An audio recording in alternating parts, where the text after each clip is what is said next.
بسم اللہ الرحمن الرحیم کہ ان اللہ وملائکتہ یصلون علی النبی یا ایہا الذین آمنوا صلوا علیہ وسلموا تسلیما، کہ اللہ اور اس کے فرشتے نبی صلی اللہ علیہ وسلم پر درود بھیجتے ہیں۔ اے لوگو جو ایمان لائے ہو، تم بھی ان پر درود و سلام بھیجو۔ تو رسول اللہ صلی اللہ علیہ وسلم کے ذکر کا، آپ کی یاد کا بہترین طریقہ آپ پر درود بھیجنا ہے، آپ کے لیے دعائے رحمت کرنا ہے۔ وہ عظیم ہستی جس پر اللہ رب العزت کی رحمت برستی ہے، جس کا ذکر اللہ سبحانہ و تعالی فرشتوں میں کرتے ہیں، جن پر فرشتے دعائے رحمت بھیجتے ہیں، آخر ان کا ذکر اور ان پر درود و سلام میں اور آپ کیوں نہ بھیجیں گے؟ آپ صلی اللہ علیہ وسلم پر درود بھیجنا خود ہمارے اپنے لیے باعث سعادت ہے، باعث رحمت ہے۔ آپ صلی اللہ علیہ وسلم اس کے محتاج نہیں۔ مشرق ہو یا مغرب، شمال ہو یا جنوب، دنیا کے گوشے گوشے میں آپ کا ذکر خیر ہو رہا ہے، دن رات، آذانوں میں، نمازوں میں، جہاں جہاں آپ کا نام لیا جائے۔ لیکن اگر ہم درود شریف پڑھتے ہیں تو اس کا فائدہ خود ہم ہی کو پہنچتا ہے، ہمارے اپنے لیے باعث رحمت ہے۔ تمام غموں، دکھوں، تکلیفوں، مصیبتوں اور پریشانیوں سے نکلنے کا راستہ ہے، درجات کی بلندی کا ذریعہ ہے۔ رسول اللہ صلی اللہ علیہ وسلم نے فرمایا، جس نے مجھ پر ایک بار درود بھیجا، اللہ تعالیٰ اس پر 10 مرتبہ رحمتیں نازل فرمائے گا۔ ایک بار درود پڑھنے کا اجر و ثواب، اس کے 10 گناہ معاف فرمائے گا، یعنی صرف 10 رحمتیں نہیں، 10 گناہوں کی بخشش بھی ہوگی اور 10 درجے بلند فرمائے گا، یعنی درجات کی بلندی بھی۔ اسی طرح درود شریف آپ صلی اللہ علیہ وسلم سے قربت کا ذریعہ بھی ہے۔ حدیث پاک میں آتا ہے، قال رسول اللہ صلی اللہ علیہ وسلم اولی الناس بی یوم القیامت اکثرہم علی صلاۃ، قیامت کے روز مجھ سے سب سے زیادہ قریب لوگ وہ لوگ ہوں گے جو دنیا میں سب سے زیادہ مجھ پر درود بھیجنے والے تھے، یعنی قیامت کے دن آپ کا قرب بھی درود شریف کی وجہ سے نصیب ہوگا۔ پھر اسی طرح اگر انسان کوئی اور دعا نہ بھی کر سکے، غم، دکھ اور تکلیف کی حالت میں صرف درود شریف بھی پڑھتا رہے تو اسے ساری دعاؤں سے کفایت کر جائے گا۔ ایک حدیث میں آتا ہے، حضرت ابی بن کعب رضی اللہ تعالی عنہ کہتے ہیں کہ میں نے آپ صلی اللہ علیہ وسلم سے عرض کیا، اے اللہ کے رسول صلی اللہ علیہ وسلم، میں آپ پر کثرت سے درود بھیجتا ہوں، یعنی بہت زیادہ آپ پر درود بھیجتا ہوں، اپنی دعا میں سے کتنا وقت میں درود کے لیے وقف کروں، یعنی جتنی میں دعائیں مانگتا ہوں ان میں سے کتنے وقت کے لیے درود پڑھا کروں، یعنی آپ پر دعائے رحمت بھیجوں یا آپ کے لیے دعائے رحمت کروں۔ درود کا مطلب یہی ہوتا ہے۔ تو آپ صلی اللہ علیہ وسلم نے فرمایا، جتنا تو چاہے۔ کہتے ہیں کہ میں نے عرض کیا، کیا 1/4 وقت صحیح ہے؟ 1/4؟ آپ نے فرمایا جتنا تو چاہے، لیکن اگر اس سے زیادہ کر لے تو تیرے ہی لیے بہتر ہے۔ میں نے عرض کیا، آدھا وقت مقرر کر لوں؟ آپ نے فرمایا جتنا تو چاہے، لیکن اگر اس سے زیادہ کر دے تو یہ تیرے ہی لیے بہتر ہے۔ میں نے عرض کیا، 2/3 مقرر کر لوں؟ آپ نے فرمایا جتنا تو چاہے، لیکن اگر زیادہ کرے تو تیرے ہی لیے بہتر ہے، یعنی تجھی کو اس کا فائدہ ہوگا۔ میں نے عرض کیا، میں اپنی ساری دعا کا وقت درود کے لیے وقف کرتا ہوں، یعنی جتنی دیر میں اور دعائیں مانگتا ہوں وہ سارا وقت صرف آپ کے اوپر درود بھیجنے کے لیے وقف کر دیتا ہوں۔ اس پر آپ صلی اللہ علیہ وسلم نے فرمایا، پھر تو یہ تیرے سارے دکھوں اور غموں کے لیے کافی ہوگا اور تیرے گناہوں کی بخشش کا باعث ہوگا۔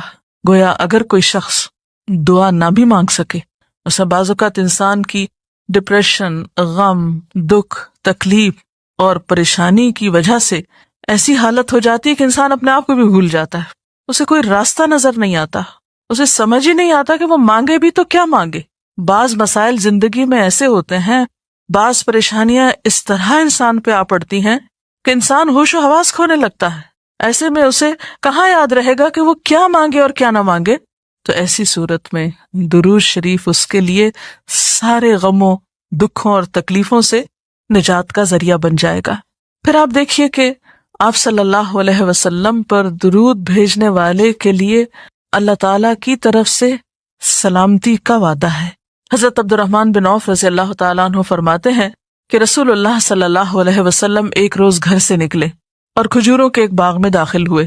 صحابہ کرام ساتھ تھے اور وہاں آپ نے بہت طویل سجدہ کیا، دیر تک سجدے میں پڑے رہے، حتیٰ کہ مجھے اندیشہ ہوا کہ کہیں اللہ تعالیٰ نے آپ کی روح تو نہیں قبض کر لی. یعنی اتنی دیر ہو گئی ہے سجدے میں، اتنا لمبا سجدہ ہے اور آپ اٹھ ہی نہیں رہے، خیریت تو ہے؟ یعنی ان کو فکر لاحق ہوئی. تو حضرت عبد الرحمن بن عوف کہتے ہیں کہ میں رسول اللہ صلی اللہ علیہ وسلم کی طرف دیکھ ہی رہا تھا کہ آپ نے سر اٹھایا. یعنی جب میری فکر سے یہ حالت تھی تو آپ نے سر اٹھا دیا اور فرمایا کیا بات ہے، کیوں پریشان ہو؟ میں نے اپنی فکر کا ذکر کیا، بات بتائی تو آپ نے فرمایا کہ جبریل علیہ السلام نے مجھ سے کہا ہے کہ اے محمد صلی اللہ علیہ وسلم، کیا میں آپ کو ایک بشارت دوں، ایک خوشخبری نہ دوں؟ اللہ کریم فرماتا ہے جو شخص آپ پر درود بھیجے گا میں بھی اس پر رحمت نازل کروں گا، اور جو آپ پر سلام بھیجے گا میں بھی اس پر سلام بھیجوں گا. گویا جو شخص رسول اللہ صلی اللہ علیہ وسلم پر سلام بھیجتا ہے، جواب میں اس کے لیے اللہ کا سلام آتا ہے. اس سے بڑھ کر انسان کے لیے سعادت اور خوش قسمتی کی اور کیا بات ہو سکتی ہے. پھر یہ کہ درود شریف نہ صرف یہ کہ دنیا میں انسان کے لیے فائدے کا باعث ہے، بلکہ آخرت میں انسان کے لیے شفاعت کا ذریعہ بھی ہے. درود شریف پڑھنے والوں کو نبی صلی اللہ علیہ وسلم کی شفاعت نصیب ہوگی. آپ نے فرمایا جس نے 10 مرتبہ صبح و شام مجھ پر درود بھیجا اسے قیامت کے دن میری شفاعت حاصل ہوگی. اب یہ کہ اگر زیادہ وقت نہ بھی ملے تو 10 دفعہ درود شریف پڑھنا آخر کیا مشکل ہے، کتنی دیر لگ جائے گی، لیکن اس کا اجر و ثواب اور اس کا فائدہ کس قدر ہے. پھر اسی طرح درود شریف دعاؤں کی قبولیت کا ذریعہ بھی بنتا ہے. یعنی اگر دعا کرنے سے پہلے درود شریف پڑھا جائے اللہ تعالیٰ کی حمد و ثنا کے بعد تو اس سے دعا کی قبولیت میں اضافہ ہوتا ہے. نبی صلی اللہ علیہ وسلم کے ساتھ حضرت عبداللہ بن مسعود اور حضرت ابوبکر اور حضرت عمر تشریف فرما تھے. تو حضرت عبداللہ بن مسعود کہتے ہیں کہ میں نماز پڑھ رہا تھا، میں بیٹھا تو پہلے اللہ تعالیٰ کی حمد و ثنا کی، پھر آپ پر درود بھیجا، پھر اپنے لیے دعا کی. تو آپ نے فرمایا اللہ سے مانگو ضرور دیے جاؤ گے. یعنی جس طریقے سے تم نے دعا کی ہے کہ پہلے اللہ تعالیٰ کی حمد و ثنا کی ہے پھر درود شریف پڑھا ہے، تو اب جو بھی تم دعا مانگو گے وہ دعا قبول ہوگی. پھر اسی طرح ہم دیکھتے ہیں کہ درود شریف نیکیوں کا دروازہ کھولتا ہے، نیکیوں میں اضافے کا ذریعہ بنتا ہے. آپ نے فرمایا جس نے مجھ پر ایک دفعہ درود بھیجا اللہ تعالیٰ اس کے نامہ اعمال میں 10 نیکیاں لکھے گا. پھر اسی طرح فرشتوں کی دعائیں آتی ہیں اس شخص کے لیے جو درود شریف پڑھتا ہے. رسول اللہ صلی اللہ علیہ وسلم نے فرمایا جب تک کوئی مسلمان مجھ پر درود بھیجتا رہتا ہے اس وقت تک فرشتے اس کے لیے دعائیں رحمت کرتے رہتے ہیں. یعنی آپ درود شریف پڑھیں تو فرشتے آپ کے لیے دعا کرنے میں لگ جاتے ہیں. اب جو چاہے کم پڑھے اور جو چاہے زیادہ پڑھے، یعنی کتنی دعائیں چاہیے اس کو. دیکھیں ہم عام طور پر کتنا کہتے ہیں دوسروں سے کہ پلیز ہمارے لیے دعا کیجیے، ہمیں دعاؤں میں یاد رکھیے، دوسروں کی ایک طرح سے منت سماجت کر رہے ہوتے ہیں. لیکن کتنا آسان طریقہ ہے فرشتوں کی دعائیں لینے کا کہ انسان درود شریف پڑھنا شروع کر دے. اور وہ شخص جو درود نہ پڑھے وہ صرف اپنے آپ ہی کو نقصان دیتا ہے، اس لیے کہ درود شریف نہ پڑھنا انسان کے بخیل ہونے کی علامت ہے. آپ صلی اللہ علیہ وسلم نے فرمایا جس کے سامنے میرا نام لیا جائے اور پھر وہ مجھ پر درود نہ پڑھے تو وہ بخیل ہے. اس سے یہ بات بھی پتہ چلتی ہے کہ اگر ہم خود درود شریف نہیں بھی پڑھ رہے لیکن اگر کوئی اور آپ کا ذکر خیر کر رہا ہے یا کوئی اور درود شریف پڑھ رہا ہے اور اگر وہ بلند آواز میں پڑھ رہا ہے تو ہمیں بھی آپ کا نام سنتے ہی دل میں درود شریف پڑھنا ہوگا. یہ بھی آپ کے ادب میں سے ایک ہے. اور قیامت کے دن اس شخص کے لیے جو درود نہ پڑھے، درود کا نہ پڑھنا حسرتوں کا باعث ہوگا. حضرت ابو ہریرہ رضی اللہ تعالی عنہ کہتے ہیں کہ رسول اللہ صلی اللہ علیہ وسلم نے فرمایا جس مجلس میں لوگ اللہ کا ذکر نہ کریں، یعنی اکٹھے ہوئے ہیں دنیا بھر کی باتیں کی لیکن اللہ سبحانہ و تعالیٰ کی کوئی بات نہیں کی، اور نبی صلی اللہ علیہ وسلم پر درود نہ بھیجیں، یعنی نہ تو اللہ کا ذکر کیا اور نہ ہی آپ پر درود بھیجا، وہ مجلس قیامت کے دن انسان کے لیے حسرت کا باعث ہوگی. انسان اس پر پچھتائے گا، خواہ وہ اپنے نیک اعمال کے بدلے میں جنت میں چلا ہی جائے. یعنی ایک شخص جنت میں بھی پہنچ گیا لیکن اس کو ایسی مجلسوں پر حسرت ضرور ہوگی جس میں اس نے اللہ کا ذکر اور رسول اللہ صلی اللہ علیہ وسلم پر درود نہ بھیجا ہوگا. اور اگر دیکھا جائے تو انسان کے اعمال میں ایسی کوتاہی اور غفلت بسا اوقات جنت سے محرومی کا سبب بھی بن جاتی ہے۔ آپ صلی اللہ علیہ وسلم نے فرمایا جو مجھ پر درود پڑھنا بھول گیا اس نے جنت کا رستہ کھو دیا، یعنی جس نے اتنی غفلت برتی کہ کبھی آپ کا ذکر ہی نہیں کیا اور کبھی آپ کے لیے دعا ہی نہیں کی اور کبھی آپ کے لیے درود ہی نہیں پڑھا، تو اس نے اپنے لیے کیا کمایا؟ تو ہمارے لیے دن میں بے شمار مواقع ایسے ہوتے ہیں کہ جس میں ہم درود شریف پڑھ سکتے ہیں۔ سب سے پہلا موقع تو خود نماز کا موقع ہے، اس وقت تک نماز مکمل نہیں ہوتی جب تک ہم اس میں درود شریف نہیں پڑھتے۔ پھر اسی طرح عام نمازوں کے علاوہ نماز جنازہ میں بھی درود شریف پڑھا جاتا ہے۔ پھر اذان کے بعد درود شریف پڑھا جاتا ہے۔ آپ صلی اللہ علیہ وسلم نے فرمایا جب مؤذن کی آواز سنو یعنی اذان سنو تو وہی کہو جو مؤذن کہتا ہے، یعنی اذان کا جواب دو، پھر مجھ پر درود پڑھو۔ یعنی اذان کا جواب دینے کے بعد جب اذان ختم ہو جائے تو کیا کرنا چاہیے؟ نبی صلی اللہ علیہ وسلم پر درود بھیجنا چاہیے، کیونکہ مجھ پر درود پڑھنے والے پر اللہ تعالیٰ 10 رحمتیں نازل فرماتا ہے۔ اس کے بعد میرے لیے اللہ سے وسیلہ مانگو، جو جنت میں ایک مقام ہے جو جنتیوں میں سے صرف کسی ایک ہی کو ملے گا، اور مجھے امید ہے کہ وہ جنتی میں ہی ہوں گا، یعنی آپ صلی اللہ علیہ وسلم ہی کے لیے وہ مقام ہے۔ اور آپ نے یہ بھی فرمایا کہ من سألی اللہ الوسیلہ، جس نے اللہ سے میرے لیے وسیلہ کی دعا کی، یعنی درود شریف کے علاوہ آت محمد الوسیلۃ دعا ہم پڑھتے ہیں، یہ دعا بھی پڑھی جانی چاہیے۔ تو جس نے یہ دعا پڑھی اس کے لیے میری شفاعت واجب ہو جائے گی، یعنی قیامت کے دن پھر میں اس کے لیے شفاعت کروں گا۔ نمازوں کے علاوہ، خاص مواقع کے علاوہ دن میں جب بھی آپ چاہیں درود شریف پڑھ سکتے ہیں، لیکن عام دنوں کے علاوہ جمعے کے دن خصوصی طور پر درود شریف پڑھنے کی تاکید ہے، کیونکہ آپ نے اس کا خود حکم دیا۔ آپ صلی اللہ علیہ وسلم نے فرمایا جمعہ کے روز کثرت سے مجھ پر درود پڑھا کرو، جو آدمی جمعہ کے روز مجھ پر درود بھیجتا ہے وہ میرے سامنے پیش کیا جاتا ہے۔ اسی طرح دعا سے پہلے، دعا کے بعد، پھر جہاں کہیں آپ کا نام لیا جا رہا ہو یا لکھا جا رہا ہو یا کسی بھی طرح آپ کا ذکر آئے وہاں آپ کے لیے درود پڑھنا۔ اسی طرح مسجد میں داخل ہوتے وقت درود شریف پڑھنا، مسجد سے نکلتے وقت درود شریف پڑھنا، پھر نماز سے فارغ ہونے کے بعد درود شریف پڑھنا، یعنی ایک تو نماز کے اندر ہے لیکن نماز سے فراغت کے بعد، پھر اسی طرح ہر مجلس میں آپ پر درود پڑھنا ضروری ہے، پھر اسی طرح صبح و شام کے اوقات میں، یعنی یہ تمام مواقع ایسے مواقع ہیں جس میں آپ درود شریف پڑھ سکتے ہیں۔ اور موقع کوئی ہو یا نہ ہو، دن یا رات کی گھڑیوں میں سے جس گھڑی میں آپ چاہیں، جب چاہیں، چلتے پھرتے کام کاج کرتے، آپ اللہ کے رسول صلی اللہ علیہ وسلم کو یاد کر سکتے ہیں، آپ کے لیے درود اور سلام پڑھ سکتے ہیں۔ اللہ تعالیٰ ہمیں ان لوگوں میں شامل کرے جو کثرت سے آپ پر درود بھیجتے ہیں۔ اس سلسلے میں اگر کوئی آپ کا سوال ہو تو آپ کر سکتے ہیں۔ ڈاکٹر صاحب، رسول اللہ صلی اللہ علیہ وسلم پر درود شریف پڑھنے کے لیے کیا وضو کا ہونا لازمی ہے؟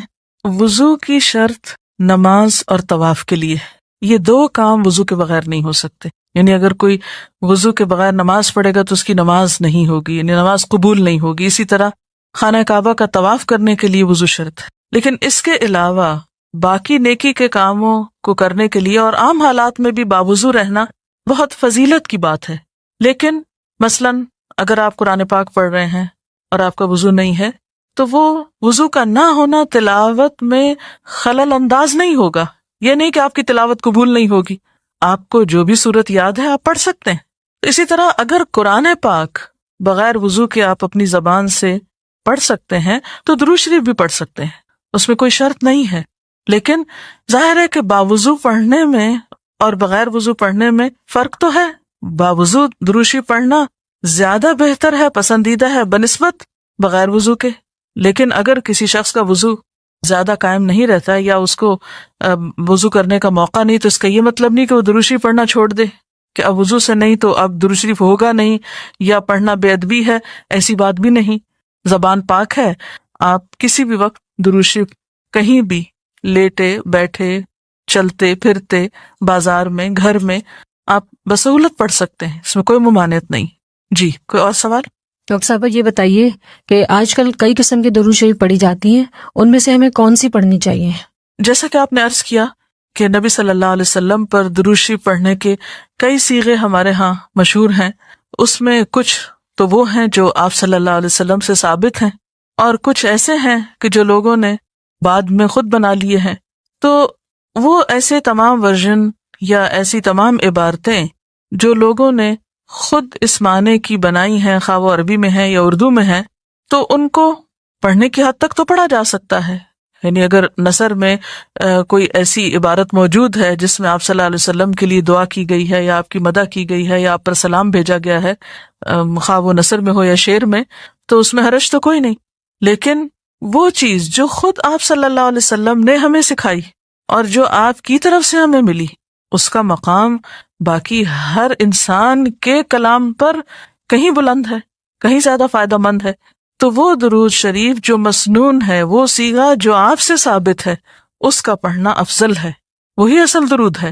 اور باقی تو انسانوں کے خیالات یا جذبات کا اظہار ہے، خواہ وہ شعر میں ہو، خواہ وہ نثر میں ہو، خواہ وہ اردو میں ہو، خواہ پنجابی میں ہو یا کسی اور زبان میں ہو، وہ تو پھر انسانوں کے کلام ہے نا. تو جس طرح اللہ سبحانہ وتعالیٰ کے کلام کو باقی تمام انسانوں کے کلام پر فضیلت ہے، اسی طرح نبی صلی اللہ علیہ وسلم کے کلام کو بھی باقی انسانوں کے کلام پر فضیلت ہے. ایک عام شاعر کتنی بھی خوبصورت بات کرے لیکن اللہ کے رسول صلی اللہ علیہ وسلم سے آگے تو اس کی بات نہیں ہو سکتی. ایک عام انسان کتنے بھی خوبصورت انداز میں آپ صلی اللہ علیہ وسلم کا ذکر خیر کرے لیکن وہ اس کے برابر تو نہیں ہو سکتا جو نبی صلی اللہ علیہ وسلم نے خود ہمیں دیا. تو بہترین صیغہ وہی ہے جو ہم نماز میں پڑھتے ہیں، جسے درود ابراہیمی کہا جاتا ہے، اور اس کا پڑھنا باعث اجر و ثواب ہے اور اس میں کوئی شک ہی نہیں. اسی طرح یہ چونکہ تھوڑا طویل ہے تو اس کو مختصر انداز میں بھی آپ پڑھ سکتے ہیں. مثلا صرف اگر آپ صلی اللہ علیہ وسلم کہہ رہے ہیں تو یہ بھی درست ہے، یہ بھی درود شریف مکمل ہے ایک طرح سے اگرچہ مختصر ہے.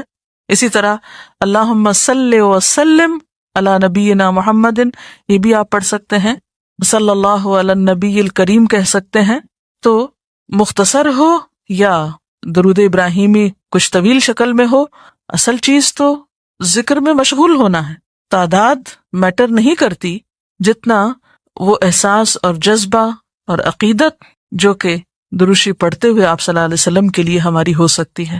بعض لوگوں کو دیکھا کیا ہے کہ درود شریف تو بہت کثرت کے ساتھ پڑھتے ہیں لیکن فرض نماز کی طرف بالکل توجہ نہیں دی جاتی، اور ان کا کہنا یہ ہے کہ ہمارے لیے درود شریف ہی کافی ہے. تو کیا یہ ان کا طریقہ درست ہے؟ بات یہ ہے کہ دین کے معاملے میں ہم اپنی مرضی سے کوئی تبدیلی نہیں کر سکتے یا دین کے مفہوم ہم خود متعین نہیں کر سکتے. مثلا صحابہ کرام میں سے کسی نے آج تک درود شریف پڑھنے کا یہ مطلب نہیں لیا کہ وہ ان کی نمازوں کے لیے بھی کافی ہو گیا یا اب نماز کی ضرورت نہیں رہی. نماز تو فرض ہے، سب سے پہلا حساب قیامت کے دن نماز ہی کا ہوگا. حقوق اللہ میں سے سب سے پہلا حق نماز ہے.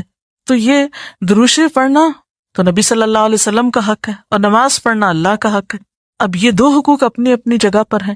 آپ کو یہ حق نہیں دیا گیا کہ آپ ایک کا حق دیتے دیتے دوسرے کا حق مار دیں. لہٰذا یہ کہنا بالکل درست نہیں کہ درود شریف نماز کی جگہ پر بھی کافی ہے یا نماز کی اب ضرورت نہیں رہی، صرف درود شریف ہی کافی ہے. یہ پھر حد سے بڑھنا ہوگا، اعتدال سے نکلنے کی بات ہے. تو ہمارا دین ہمیں اعتدال سکھاتا ہے، ہر چیز اپنے مقام پر ہی خوبصورت ہوتی ہے. جی کوئی اور سوال؟ مومن جو ہے وہ جنت میں جا کر کیوں حسرت کرے گا؟ حالانکہ مومن کا تو مقصد یہی ہوتا ہے کہ وہ جنت میں چلا جائے، پھر بھی مطلب وہ کیوں اس پر حسرت کر رہے گا؟ اب دیکھیے دنیا میں بھی بہت دفعہ ایسا ہوتا ہے کہ مثلاً ایک کھلاڑی ہے، بہت اچھی اس کی پرفارمنس ہے، ٹیم کامیاب بھی ہو جاتی ہے، لیکن اس کے باوجود اگر کہیں کوئی کمی رہ جائے تو اس پر حسرت بھی ہوتی ہے کامیابی کے باوجود. مثلاً ایک طالب علم بہت اچھی پوزیشن امتحان میں حاصل کرتا ہے اور اس کے ساتھ بعض اوقات اس کو افسوس بھی ہوتا ہے کہ اگر میں تھوڑی سی محنت اور کرتا تو میں فلاں مقام پہ پہنچ جاتا. تو اسی طرح اگرچہ جنت میں جا کر انسان بہت خوش اور مطمئن ہوگا، لیکن اس کے ساتھ ساتھ اس کو اپنی کوتاہیوں یا اپنے کچھ فرائض کے بارے میں برتی غفلت پر افسوس بھی ہوگا اور حسرت بھی ہوگی، اور اس وقت انسان چاہے گا کہ کاش میں اس وقت کو اس طرح استعمال نہ کرتا، اس سے بہتر کاموں میں کرتا. اور ان میں سے ایک درود شریف میں کوتاہی ہے. جیسا کہ ہم دیکھتے ہیں کہ کچھ لوگ نبی صلی اللہ علیہ وسلم کہنے کے بجائے صرف نبی صلی اللہ علیہ وسلم کہتے ہیں، تو کیا ایسا کہہ سکتے ہیں؟ عام طور پر لوگ صلی اللہ علیہ وسلم کو مخفف کر دیتے ہیں، یعنی اس کی صرف ایبریویشن استعمال کرتے ہیں. میرے خیال میں ایسا کہنا درست نہیں. جہاں سلم کہا جا رہا ہے وہاں صلی اللہ علیہ وسلم کہنے میں کتنی دیر لگتی ہے؟ میرا خیال ہے کہ سب سے آسان کام زبان استعمال کرنا ہے. دنیا کی باتوں میں ہم کبھی نہیں تھکتے. لمبی لمبی گفتگویں، ایک بات کو بار بار کرنا ہماری عام عادت میں شامل ہوتا ہے. لیکن جہاں ایسے کلام کی بات آتی ہے کہ جس کے ایک دفعہ ادا کرنے سے 10 رحمتیں ہم پر آتی، وہاں ہم بخل کر جاتے ہیں. تو سلم کہنے کی بجائے صلی اللہ علیہ وسلم ہی کہنا چاہیے، یا پھر علیہ السلام کہہ دینا چاہیے اگر بہت ہی مختصر کرنا ہے، یعنی نبی علیہ السلام جیسے بعض لوگ کہتے ہیں. لیکن بہتر تو یہی ہے کہ صلاۃ اور سلام دونوں ہی ہوں. وآخر دعوانا ان الحمد للہ رب العالمین. سبحانک اللہم وبحمدک نشہد ان لا الہ الا انت نستغفرک ونتوب الیک.